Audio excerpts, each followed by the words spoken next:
Olá, seja bem-vindo ao programa Papo de Marketing. A gente vai falar sobre música.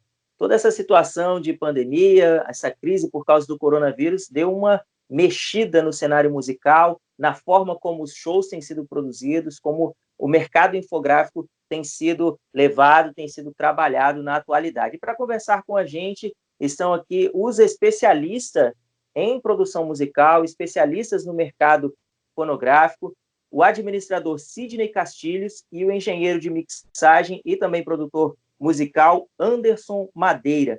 Seja bem-vindo, Sidney, tudo bem? Tudo bem, Josué, sempre um prazer estar aqui com vocês. Seja bem-vindo, Anderson. Tudo bom, José? Prazer, cara. Prazer estar Tudo aqui. bem, é um prazer recebê-los aqui nessa entrevista, nesse papo de marketing. Sidney Castilhos é membro da Comissão Especial de Marketing do CRA-RJ e traz esse embasamento da administração dentro do mercado fonográfico. Bom, a gente começa querendo aqui que o Sidney fale com a gente um pouco sobre as principais transformações que esse mercado passou ou sofreu ao longo de alguns anos. Ô, Sidney, quais são essas principais transformações que o senhor tem percebido, principalmente com esse avanço da tecnologia e da forma de se produzir música? Josué, bom, além de administrador e companheiro, né, da casa, do nosso CRA, eu sou músico também. Então, eu não falo só como pesquisador externo, né, eu falo de dentro, vivi essa transformação. Na verdade, todos vivemos de alguma forma, como trabalhando na música, ou operando, ou consumindo música, né? A gente viveu essa transformação. Eu tenho um artigo publicado, ele foi publicado em 2011 no Simpep, Simpósio de Engenharia de Produção da Universidade de São Paulo, Universidade Unesp, São Paulo. E ele fala, o nome é bem pomposo, né? O mercado fonográfico na era digital, uma análise dos impactos do comércio eletrônico e da música digital no mercado fonográfico brasileiro. É um nome, assim, de monografia, né? Mas eu faço realmente esse levantamento ao longo de 2 décadas, 3 décadas, de como mudou, né? O que alterou no mercado fonográfico. Só vou levantar uns 2 exemplos, não faz sentido falar o texto inteiro, mas até a década de 80, o mercado era totalmente LP, né, long player, né, disco e fita cassete.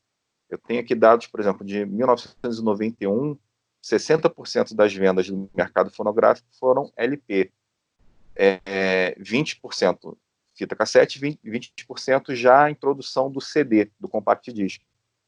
5 anos depois, muda radicalmente o cenário, já não se vende mais LP, LP não representava nem 2% mais da venda, fita cassete não representava nem 10%, e os outros 80 e pouco, 90% de toda a venda era CD. Né? O que isso mudou? Isso foi final da década de 90, início da década de 2000. O que teve de novo em 2000? A pirataria, né? Principalmente pela questão dos novos formatos da tecnologia de comunicação, dos novos formatos, MP3, facilitando a transmissão de música, compartilhamento de música por plataformas, né, que nem sei se existem hoje, Kazaa, Shariasa, alguns métodos de compartilhamento não declarados, né, de música, e isso fez com que a venda dos CDs também caísse.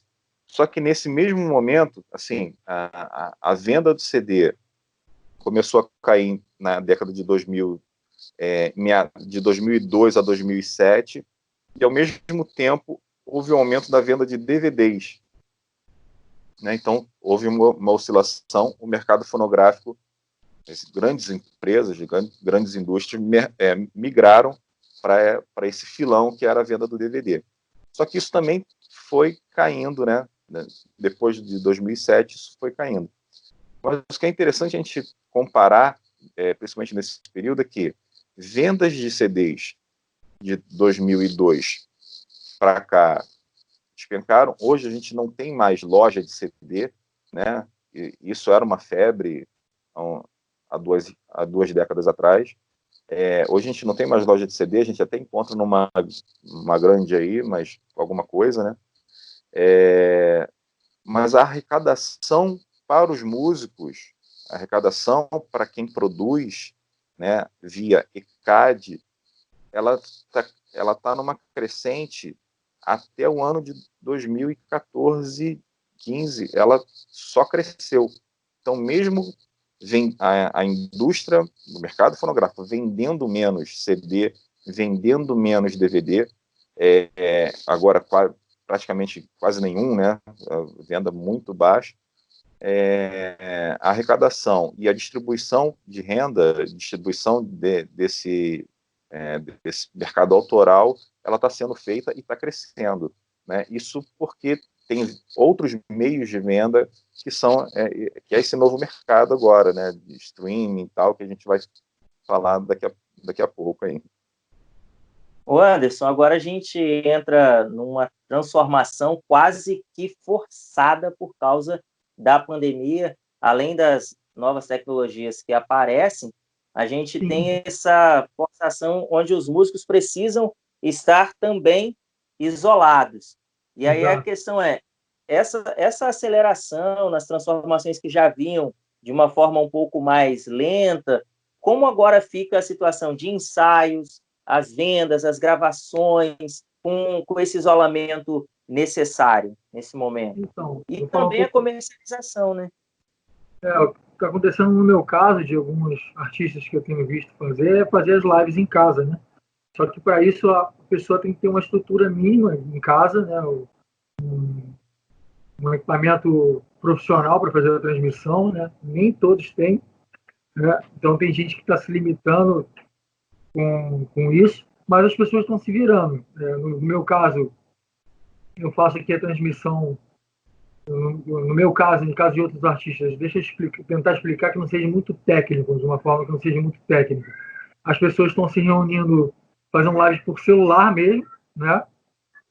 Para se virar, porque o equipamento é caro para fazer as transmissões, as gravações são caras, as pessoas estão fazendo por celular, a não ser os grandes artistas que estão barrando aí. O Gustavo, não sei se vocês acompanharam a live do Gustavo Lima aí, teve um embate, eles tiveram um problema com direitos autorais aí, o Gustavo está até pensando em fazer uma plataforma própria, mas eles são grandes, né? Eu estou falando dos médios, do público mais, vamos dizer assim, dos artistas que não são tão famosos. Está todo mundo se virando, fazendo live com um celularzinho em casa. Os ensaios também estão pelo celular, via streaming, e é assim que está acontecendo. Salvo quem é muito grande, consegue fazer com grandes estruturas, tipo Jorge Mateus, tudo mais, que aí a gente não vê. Mas por trás tem uma equipe enorme ali para fazer a transmissão e tudo mais. Mas todo mundo hoje, a ferramenta principal, né, seguindo a sua pergunta, é o celularzinho em casa, todo mundo ensaiando pelo celular, que é um problema também, porque tem problema de latência, igual que na nossa reunião aqui online, tem que ficar esperando o outro falar, até para ensaiar tá difícil.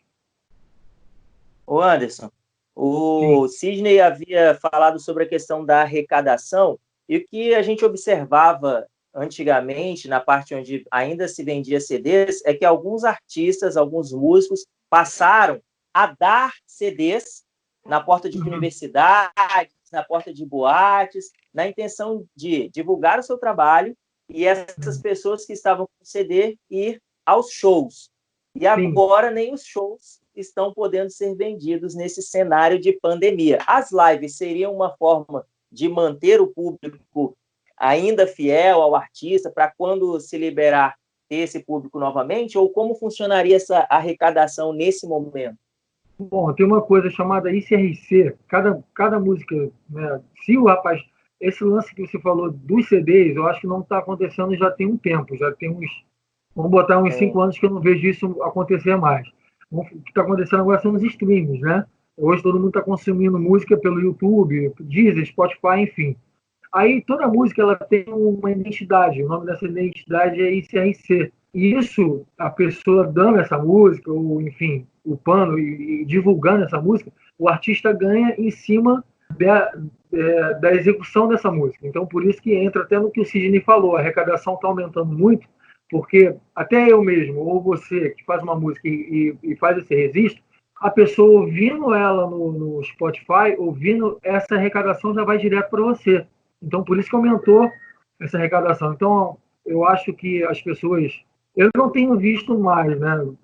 Esse lance que você disse agora de dar CD não tem acontecido mais. O que eu visto muito é a galera divulgar bastante o link da música em questão, para a pessoa acessar, divulgar bastante no Facebook, justamente para aumentar essa arrecadação para ele, que é um pouco pequena, mas é alguma coisa. Né? Não mais a venda de CD não existe mais. Essa distribuição do CD acontecia, né? Mas desde que o YouTube virou um grande mercado, né? Isso aí. A gente divulga, não cobra mais pela música, abre sua música. Às vezes, grandes artistas têm o seu canal oficial e liberam sua música lá para todo mundo. Lançamento oficial lá. Isso. Né? E essa é uma forma de divulgação, né? É como se desse o CD ali, mas na verdade você está abrindo tua música para todo mundo ouvir, escutar. E a gente até grava CD. O que acontece? Agora no pendrive, joga no celular, né? Na nossa playlist. Né? Exato, e eles fazem isso. Desculpa, não, claro. E eles fazem isso de uma forma fazendo que parece só para divulgar, mas não. Isso, quanto mais divulga, mais ele ganha, porque ele ganha em cima daquela visualização, né, falando de YouTube, e também ganha com arrecadação. Né? Aí envolve os compositores, ganham, os músicos que gravaram ganham, o produtor fonográfico ganha, ou seja, todo mundo ganha. Quanto mais gente vê aquilo que parece ser de graça, né? Não está ali de graça no YouTube, na verdade tem arrecadação depois, entendeu? Quem está pagando? Isso exatamente. Alguém paga. Não existe almoço grátis. Agora, essa onda de lives, vários artistas, né? Você, Anderson, cita que alguns artistas mais estruturados, outros menos estruturados, e agora está sendo de uma forma forçada. Isso é mais positivo, mais negativo? Como você enxerga essa situação sobre o ponto de vista de um produtor musical, um músico? Tem positivo, tem negativo, quais são? Eu acho mais positivo que está forçando, tipo, isso é o lance da live e o lance de como fazer a live, para mim é bem natural, porque eu já conheço muito do mercado, já conheço muito do equipamento. Isso está forçando alguns músicos mais antigos a se atualizarem. Isso está sendo muito positivo. Então, na tecnologia propriamente dita, para que seja proporcionada a execução de fazer a live, né? E isso é o lado positivo, né? O lado negativo é que a gente não está conseguindo trabalhar muito. A nossa renda maior de músico é fazendo show, né? Os cachês maiores, a arrecadação maior vem dos shows. A gente não está conseguindo fazer. Esse é o lado negativo. Mas como você perguntou sobre a live, está sendo positivo nesse ponto, né? O Sidney vai acrescentar alguma coisa aí, eu acho. Eu acho que Sidney. O músico, o principal problema para o músico é porque a principal arrecadação dele é no show ao vivo, né? Então esse é um ponto péssimo, né, que a gente está vivendo por conta da pandemia, né? Mas assim, um aspecto negativo que os artistas têm que se preocupar em relação às lives quanto à imagem dele, né? O artista é um produto, ele tem que passar a imagem que ele né, que ele continua sendo um produto, assim como a empresa, a gravadora já investiu nele em CD, em DVD, em shows, em produção, aí ele tem que ter essa mesma preocupação na hora que ele faz uma live. O artista faz uma live bêbado, ou fala uma besteira, ou, né, na verdade ele está arranhando a sua imagem, né? E isso repercute cada vez mais, né? A gente está nas redes sociais, aí ao vivo, então, quer dizer, uma besteira que se fale, ou um artista que apareça bêbado, isso repercute muito negativamente, né? Por um lado, interessante, além do que o Anderson falou, né, da arrecadação, da música, das visualizações, algumas lives que eu não sou tão aficionado nas lives, eu prefiro o show ao vivo, e espero que volte logo. Eu entendo que é necessário esse distanciamento, né, mas lógico que a gente quer que passe logo. Mas assim, uma coisa que tá acontecendo nas lives é que está acontecendo merchandising dentro das lives. Isso. Né? O artista está oferecendo um produto, entre uma música e outra ele fala de uma empresa, né? E isso, lógico, é uma forma também de arrecadação ali, né? Eu assisti a da Ivete Sangalo, acho que em 3 músicas ela meteu 2 empresas no meio. E se comportar de uma forma inadequada nesse período, Sidney, acaba arranhando a imagem e até atrapalhando essa vinculação, como o senhor citou aí a Ivete Sangalo, e aí se ela se comporta de uma forma que o público rejeite, isso arranharia a imagem e não teria mais patrocínios, até mesmo dentro das próprias lives, né? Eu não digo nem da Ivete Sangalo, eu só falei que ela colocou ela em merchandising. A live dela foi bem bacana. Ela foi de pijama, legal.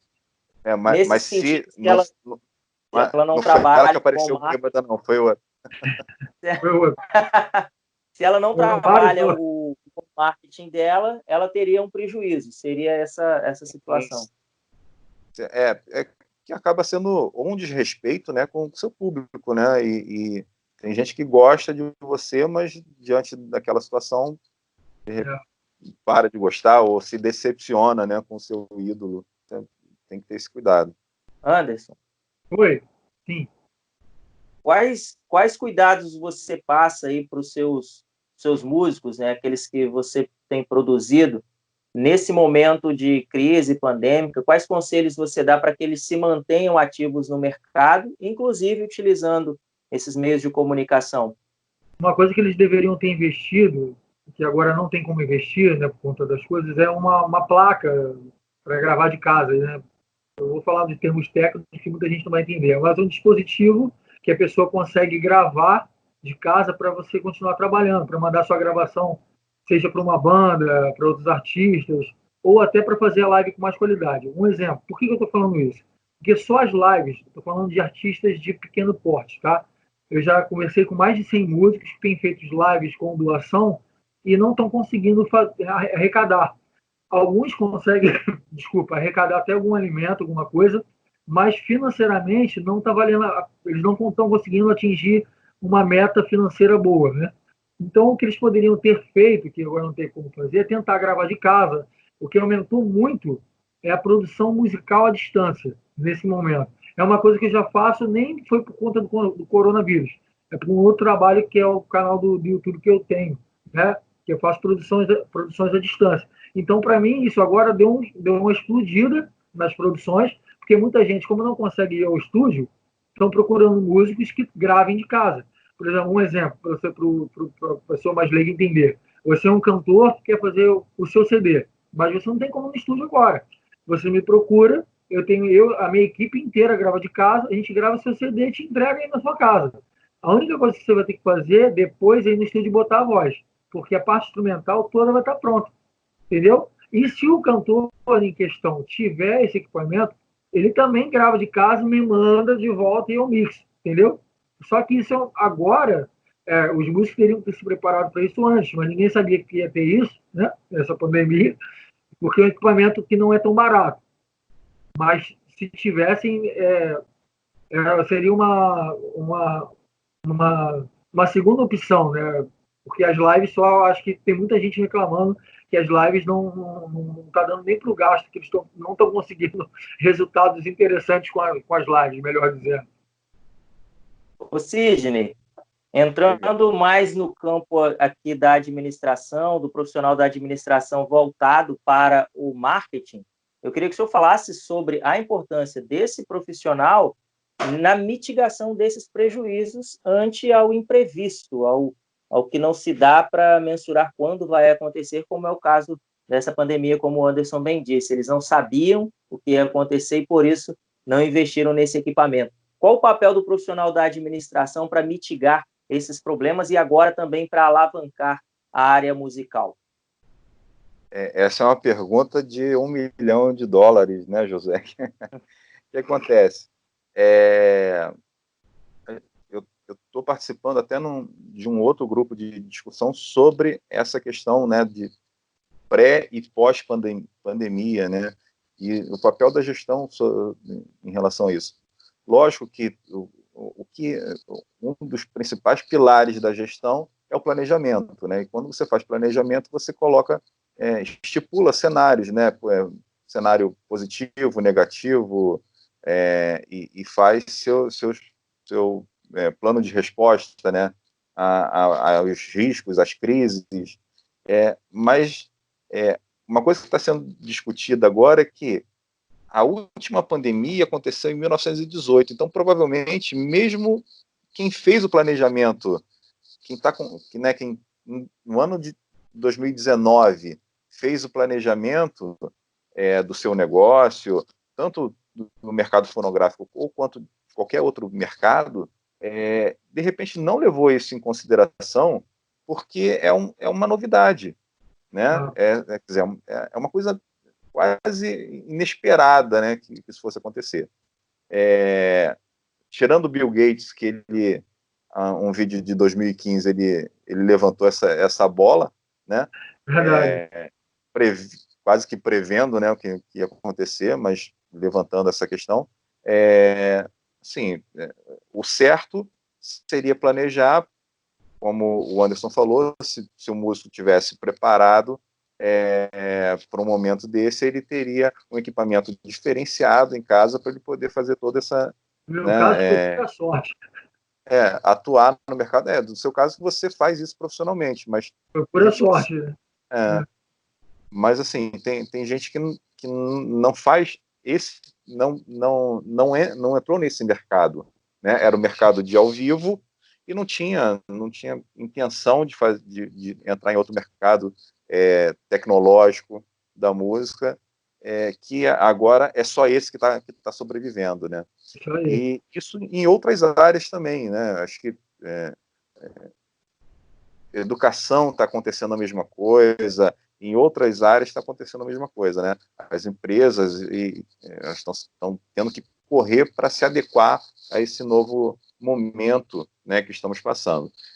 Uma coisa é certa, agora é um momento de fazer um novo planejamento, né? Porque tudo que a gente tinha, tudo que a gente tinha combinado, idealizado no ano passado, do ano retrasado, para esse momento, para 2020, para 2021, isso tudo mudou, isso tudo vai mudar, a gente tem que sentar agora e fazer um novo planejamento para esse momento que estamos vivendo e para o pós-pandemia, né? Muito bem, a gente chega ao final dessa entrevista, certamente o assunto é muito mais extenso, há muitos pormenores a serem trabalhados, e eu queria que vocês deixassem algum contato para quem quiser conhecer um pouco mais sobre esse mercado nesse momento. Sidney, quem quiser enviar alguma pergunta para você, fazer algum tipo de contato sobre esse assunto, como faz? Rapaz, eu sou quase incomunicável. Não, eu não tenho Facebook, mas podem me localizar tanto pelo CRA quanto pelo e-mail sidney@gmail.com. Vou estar lá, responder, tranquilo. Pode procurar o artigo também, lá pelo Simpep, quem se interessou mais por essa mudança no mercado fonográfico. E é isso, fiquem à vontade. Anderson, e quem quiser fazer algum contato, entender um pouco melhor aí como está funcionando essas produções no mercado infográfico contigo, como faz? Pode ser pelo WhatsApp, 021 96425 7025, 021 96425 7025, ou pelo meu e-mail, que é o e-mail da minha empresa, playbacksvs rio, playbackivsrio@gmail.com. Fala do seu canal, rapaz, divulga o seu canal. Esse é o canal, esse mesmo, Playback IVS Rio. Pelo e-mail você acha o canal e tudo mais.